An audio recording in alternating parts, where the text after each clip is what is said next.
नमस्कार साथियों, स्वागत एक बार फिर से आपका हमारे YouTube चैनल में। तो दोस्तों, हम जो है उत्तराखंड के इतिहास में कुमाऊं का चंद राजवंश पढ़ रहे हैं। इससे पहली वाली क्लास में हमने चंद साम्राज्य का उदय पढ़ा, साथ ही चंद वंश के संस्थापक सोमचंद के बारे में पढ़ा और इंद्रचंद, थोरचंद, ज्ञानचंद, भारतीचंद, इन सब के बारे में हमने इससे पहली वाली क्लास में जो है डिस्कस किया है। आज हमारे पास हैं चंद शासक कीर्तिचंद और इससे पहले हम थोड़ा जो है चंद शासक रत्नचंद के बारे में थोड़ा पढ़ लेते हैं। और अगर दोस्तों आप चैनल में नए हैं तो चैनल को जो है सब्सक्राइब कर दें और अगर आपको क्लास अच्छी लगती है, यूज़फुल लगती है तो लाइक, शेयर और कमेंट जो है ज़रूर कर दिया करें। तो हम पढ़ेंगे चंद शासक रत्नचंद। तो रत्नचंद के बारे में हमें जानकारी मिलती है तो लोहागाट और हुड़ेती ताम्रपत्र से। ये भारतीचंद के पुत्र थे और इन्होंने 1477 ईस्वी में ये गद्दी पर बैठते हैं और इनके समय में ठोडी में नागमल ने विद्रोह किया था, जो कि 11 वर्ष तक चलता है। रत्नचंद जो है वो नागमल को हराकर ठोडी पर दोबारा से जो है शाही वंश की स्थापना करते हैं और ये जो है थल के राजा सूरसिंह मेहरा को भी परास्त करते हैं। साथ ही इन्होंने सीरा को जीतकर बसेड़ा राजपुत्र को वहाँ का जो है सामंत भी बनाया है। आगे हम देखें तो रत्नचंद पहला चंद शासक है जिसने भूमि बंदोबस्त का कार्य किया और जिंदा केतल नामक भूमि बंदोबस्त अधिकारी की नियुक्ति की। एग्जाम में पूछा जाएगा कि पहला चंद शासक कौन था जिसने भूमि बंदोबस्त के लिए जिंदा केतल नामक अधिकारी की नियुक्ति की। तो ये हैं आपके रत्नचंद। अब हम देखते हैं रत्नचंद के पुत्र कीर्तिचंद के बारे में। तो अगला जो चंद शासक है हमारे पास वो है कीर्तिचंद। तो रत्नचंद का पुत्र कीर्तिचंद जो है 1488 ईस्वी से 1506 ईस्वी तक कुमाऊं की गद्दी पर बैठता है और ये नाथ संप्रदाय का अनुयायी था। कीर्तिचंद ने गढ़वाल शासक जयपाल को परास्त किया। ठीक है, तो यहाँ से भी क्वेश्चन बन सकता है कि कौन सा चंद शासक है जिसने गढ़वाल शासक अजयपाल को परास्त किया। तो ये हैं कीर्तिचंद। कीर्तिचंद ने राज्य विस्तार में 12 मंडल या फिर बसोड़ आदि क्षेत्र को अपने राज्य में मिलाया। साथ ही राजा कीर्तिचंद के समय नागनाथ सिद्ध नामक एक योगी है जो चंपावत में आते हैं। फिर हम देखते हैं कीर्तिचंद के बाद जो है प्रतापचंद, ताराचंद, मानिकचंद और भीष्मचंद आदि राजा होते हैं। तो इनमें जो ये प्रतापचंद, ताराचंद और मानिकचंद ये इतनी इंपॉर्टेंट नहीं है। अब हमारे पास इंपॉर्टेंट हो जाते हैं भीष्मचंद। ठीक है, तो जैसे कि आप टाइम पीरियड इनका देखें तो 1488 से लेकर 1506 ईस्वी तक जो है कीर्तिचंद शासक रहते हैं और इसके बाद 1506 से लेकर 1512 तक प्रतापचंद, ताराचंद, मानिकचंद ये सब जो है शासक बनते हैं। फिर हम देखते हैं 1512 से लेकर 1530 ईस्वी तक भीष्मचंद जो है गद्दी पर बैठते हैं। तो अगले जो शासक है हमारे पास वो हैं भीष्मचंद। तो भीष्मचंद 1512 से 1530 ईस्वी तक गद्दी पर बैठता है और इनका जो है एक 1514 का ताम्रपत्र भी मिलता है। भीष्मचंद के बारे में देखें तो इम्पोर्टेंट है कि इन्होंने खगमरा किले का निर्माण करवाया, साथ ही आलमनगर की नींव भी भीष्मचंद रखते हैं और ये जो है ताराचंद के पुत्र कल्याण चंद्र को गोद लेते हैं। साथ ही भारत में बाबर आक्रमण के समय जो है भीष्मचंद कुमाऊं का शासक था और गजुआ नामक खसिया मुखिया ने भीष्मचंद का वध किया। तो यहाँ पर आप इम्पोर्टेंट क्या देखते हैं कि जब बाबर भारत पर आक्रमण करता है तो उस समय कुमाऊं का शासक कौन होता है? भीष्मचंद। और भीष्मचंद की हत्या कौन करता है? तो खसिया मुखिया होता है जिसका नाम होता है गजुआ। ठीक है, इसके बाद तो अगले शासक हमारे पास हैं चंद शासक कल्याणचंद। तो बालो कल्याणचंद कालीन ताम्रपत्र जो है ये कलपानीगाड़ पिथौरागढ़ से मिले हैं और इसमें 1545 से लेकर 1565 तक यानी कि 20 वर्ष तक जो है ये गद्दी पर बैठता है।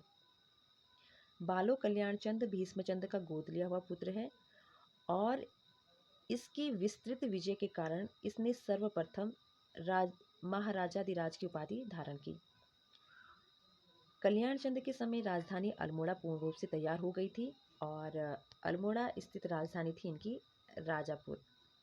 साथ ही कल्याणचंद ने मणकोट राज्य को चंद राज्य में मिलाया। गंगोल और दानपुर पर कब्जा भी जो है बालो कल्याणचंद के समय में हुआ। आगे अगर हम बात करें तो कल्याण चंद्र ने जो है अल्मोड़ा में लाल मंडी किले का और साथ ही नेला पोखर किले का निर्माण करवाया। तो ये दोनों कहाँ पर हैं? ये अल्मोड़ा में स्थित हैं और इसका निर्माण करवाते हैं कल्याण चंद्र। ठीक है, एग्जाम में क्वेश्चन बनेगा लाल मंडी किला कहाँ पर स्थित है, तो अल्मोड़ा में। निर्माण कौन करवाता है? कल्याण चंद्र। वैसे ही अल्मोड़ा में जो है नेला पोखर किला का निर्माण भी कल्याण चंद्र करवाते हैं। बालो कल्याण चंद्र का विवाह ठोटी के जो है मल वंश की राजकुमारी के साथ होता है और विवाह के बाद रैका राजा जो हरिमल होता है वो अपनी बहन को दान स्वरूप जो है सोर का प्रांत देता है, लेकिन कल्याण चंद्र की जो नज़र होती है वो सीरा प्रांत पर भी होती है, यानी कि वो सीरा प्रांत को भी चाहता था। इच्छा पूरी करने के लिए रुद्रचंद जो कि कल्याण चंद्र का पुत्र है वो सीरा के किले पर जो है 7 बार आक्रमण करता है।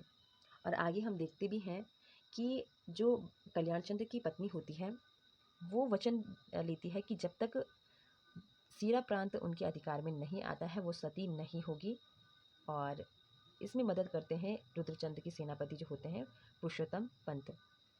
तो रुद्रचंद के सेनापति पुरुषोत्तम पंत की सहायता से 1581 में सीरागढ़ का जो किला होता है ये जीत लेते हैं।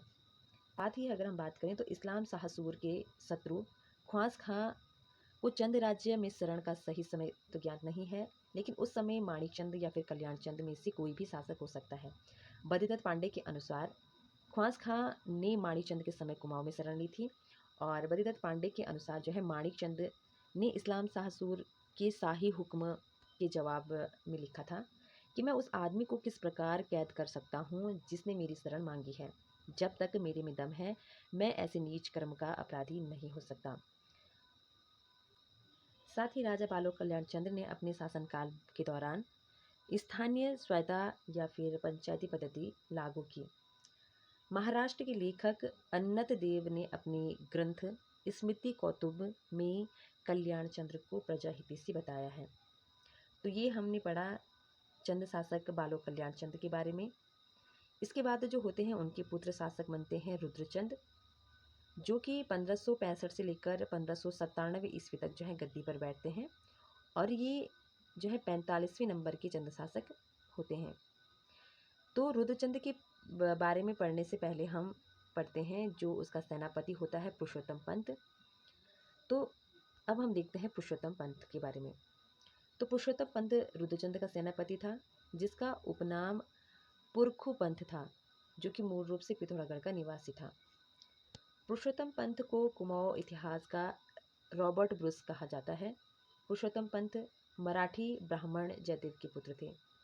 कल्याण चंद्र की पत्नी ने वचन लिया था कि जब तक सीरागढ़ का किला चंदों के अधीन नहीं होगा तब तक मैं सती नहीं होंगी, और अपने वचन के अनुरूप सीरागढ़ का किला जीतने के बाद कल्याण चंद्र की पत्नी सती हुई थी। सीरागढ़ से हरिमल को भगाने में मुख्य योगदान जो है पुरखू पंत यानी कि पुरुषोत्तम पंत का होता है। ग्वालदम का युद्ध या फिर बधानगढ़ के युद्ध जो कि 1581 में होता है उसमें पुरुषोत्तम पंत पडियार राजपूतों के हाथों मारा जाता है और ग्वालदम के युद्ध के समय जो गढ़वाल का शासक होता है वो बलभद्र शाह होता है। तो ये हमने देखा रुद्रचंद के सेनापति पुरुषोत्तम पंत के बारे में। आगे हम देखेंगे चंद शासक रुद्रचंद और इसके बारे में हम अगली क्लास में डिस्कस करेंगे। आज के लिए इतना ही। और दोस्तों चैनल में नए हैं तो चैनल को सब्सक्राइब करें और अगर वीडियो अच्छी लगती है तो दोस्तों लाइक शेयर कमेंट जो है ज़रूर कर दिया करें। ये सीरीज़ हमारी BS नेगी की बुक से चल रही है और ये एक अच्छे नोट्स का काम भी करती है। तो अगर आप हमारे साथ नए हैं तो आप चैनल के साथ जुड़ें और प्लेलिस्ट में जो है इससे पहली वाली क्लासें हमारी हो चुकी हैं, आप वहाँ से जो है इसकी पहली वाली क्लासें देख सकते हैं। तो मिलते हैं दोस्तों नेक्स्ट क्लास में चंद्र शासक रुद्रचंद के साथ। आज के लिए इतना ही, तब तक के लिए धन्यवाद।